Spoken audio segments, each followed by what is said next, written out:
গণতান্ত্রিক রাষ্ট্রে তারা তাদের অধিকারটাকে ফিরে যান, তারা যেন তাদের মোটা ভাত মোটা কাপড় পরে থাকতে পারেন, সাধারণ মানুষ তারা যেন ভোটের অধিকারটা পান, তারা কথা বলার অধিকার পান, এবং তাদের সন্তানেরা যেন লেখাপড়া শিখতে পারে, তারা যেন একটা সুন্দর একটা সমাজ, যে সমাজে দুর্নীতি থাকবে না, যে সমাজে অন্যায় থাকবে না, যে সমাজে মানবিক মূল্যবোধ থাকবে, যে সরকারে ন্যায় বিচার থাকবে, সেই ধরনের একটা সমাজ তারা চায়। কিন্তু সবসময় আমরা সেটা পাই না, যে কথা আমি আগে বলেছি, দুঃখিত। আমাদের সামনে যে বিষয়গুলো সে এখন দাঁড়িয়েছে, একটা কথা আমি সবসময় বলি, যে কথা বললে আমার অনেক সমালোচনা হয়। আমি বলি যে নির্বাচনটা দ্রুত হওয়া দরকার। কেন বলি এই কথাটা আমি অনেকবার করার চেষ্টা করেছি, কারণ আমরা বিশ্বাস করি যে নির্বাচন যেটা থেকে আমরা প্রায় 15 বছর বঞ্চিত, এই নির্বাচনের মাধ্যমে আমাদের জনগণ তারা তাদের প্রতিনিধিকে নির্বাচিত করবার একটা সুযোগ পাবে। এখন এখানে জোর করে যদি সেই বিষয়টাকে আপনার একটু বিতর্কিত করে ফেলা হয়, তাহলে জনগণ আবার তাদের সেই অধিকার থেকে বঞ্চিত হবে। এবং আমাদের যে অভিজ্ঞতা, সেই অভিজ্ঞতা আমরা দেখেছি যে এই ধরনের নির্বাচন যদি দ্রুত না হয়, সময় ক্ষেপণ করা হয়, তাহলে সে অন্যান্য শক্তিগুলো মাথার চারা দিয়ে উঠতে থাকে, এবং তখন জনগণের যে চাহিদা, সেই চাহিদা থেকে তারা পুরোপুরিভাবেই বঞ্চিত হয়। আমরা এই কথা বারবার বলতে চাই যে নির্বাচনে কে আসবে সেটা গুরুত্বপূর্ণ নয়, কিন্তু জনগণের অধিকারটা প্রতিষ্ঠিত হবে, সেটার জন্য কিন্তু আমরা লড়াই করেছি দীর্ঘ 15 বছর। আমি সেই কারণেই বলেছি যে এই সময়টা আমাদের দরকার। সত্যিকার অর্থেই আমরা বর্তমান যে অন্তর্বর্তীকালীন সরকার আছে, সেই সরকারের কাছে আমাদের প্রত্যাশা অনেক।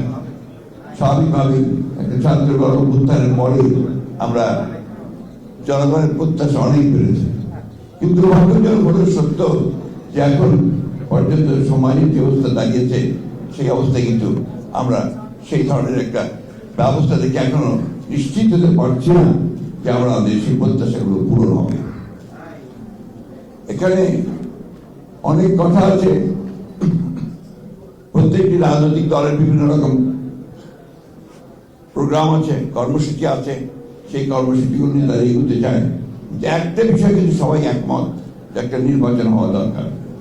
নির্বাচনটা শুধু একটা দলকে ক্ষমতায় বসানোর জন্য নয়, নির্বাচনটা যে গণতান্ত্রিক ব্যবস্থা দিয়ে যাওয়ার জন্য একটা পথ সৃষ্টি করা, একটা দরওয়াজা পার হওয়া। আজকে প্রশ্ন হচ্ছে যে সংস্কারগুলো সবগুলো করে আপনার নির্বাচনে যাওয়ার প্রশ্ন উঠছে। তাহলে আমরা 4-5 বছর ধরে অপেক্ষা করবো, বা যতদিন সংস্কার সম্পূর্ণ হয় ততদিন ধরে অপেক্ষা করবে জনগণ যে তারা তাদের ভোটের অধিকার থেকে বঞ্চিত হবে। আমরা এখন দেখছি যে আমাদের আমলাতন্ত্র আগে যে ব্যবস্থা ছিল, সেই ব্যবস্থায় তারা এখন সচিবালয় থেকে শুরু করে সমস্ত প্রশাসনে তারা একইভাবে তাদের ভূমিকা পালন করছে, কোনো রকম উন্নত হয়নি। বিশ্ববিদ্যালয়গুলোতে লেখাপড়া প্রায় বন্ধ হয়ে গেছে, স্কুল কলেজগুলোতে সেই ধরনের লেখাপড়া হচ্ছে না, স্বাস্থ্য ব্যবস্থা প্রায় ভেঙে পড়েছে। এগুলো অতীত থেকেই এসছে, এখন সেগুলো পরিবর্তনের এত অল্প সময় সম্ভব নয়, কিন্তু আমরা সেই পরিবর্তনগুলো চাই। সেই কারণে আমরা বলেছি যে নির্বাচন দ্রুত হওয়া দরকার। নির্বাচন দ্রুত হলে যে দল ক্ষমতায় আসবে তার যে রাজনৈতিক যে কমিটমেন্ট টু পিপুল থাকবে, সেই কমিটমেন্টগুলো তারা পালন করার জন্য অবশ্যই দায়বদ্ধ থাকবে। আমরা এই কথা আমি গতকালও বলেছি, আমাকে একটি সাংবাদিক ভাই নিয়ে প্রশ্ন করেছেন যে অন্তর্বর্তীকালীন সরকার যদি নিরপেক্ষ না থাকে, তাহলে একটা নিরপেক্ষ সরকার দরকার হবে নির্বাচনের সময়। আমি কথাটা বলেছি, কারণ আছে। কারণ আমরা দেখছি যে বেশ কিছু বিষয়ে অন্তর্বর্তীকালীন সরকার নিরপেক্ষতা পালন করতে পারছেন না। আমি তাই অনুরোধ করবো, আমি প্রত্যাশা করব যে আমরা আশা করি যে অন্তর্বর্তীকালীন সরকার তারা সেই নিরপেক্ষতা পালন করবেন এবং দেশে যে সংকট আছে সেই সংকট থেকে দেশকে মুক্ত করবার জন্য তারা কাজ করবেন।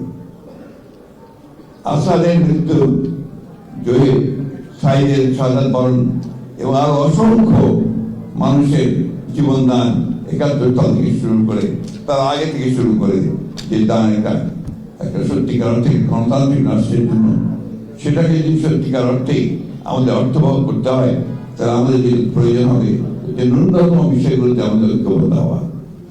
আমরা আমাদের যারা একসাথে আন্দোলন করছিলাম, যুগপৎ আন্দোলন করছিলাম, আমরা ৩১ দফা কর্মসূচি দিয়েছি। এখন যদি কোনো পরিবর্তন করতে হয় বা পরিবর্তন করতে হয়, সেটাও সামনে আসতে পারে, ওটাকে সামনে রেখেই কিন্তু আমরা এগোতে পারি। যে আমি মনে করি যে আমাদের এই ন্যূনতম যে সংস্কার হচ্ছে নির্বাচন কেন্দ্রিক, সেই সংস্কারগুলো করেই আমাদের অতি দ্রুত নির্বাচনের পথে যাওয়া উচিত এবং নির্বাচনের মধ্য দিয়ে যে সরকার বেরিয়ে আসবে তাদের দায়িত্ব হবে এখানে আপনার পুরোপুরিভাবে সেই সংস্কার যে কমিটমেন্ট আমাদের আছে, একটি কমিটমেন্ট, সেই কমিটমেন্টকে বাস্তবায়িত করা, জনগণের প্রত্যাশাকে পূরণ করা। আমি বক্তব্য দীর্ঘ করবো না, আমি আগে বলছি আমি অসুস্থ।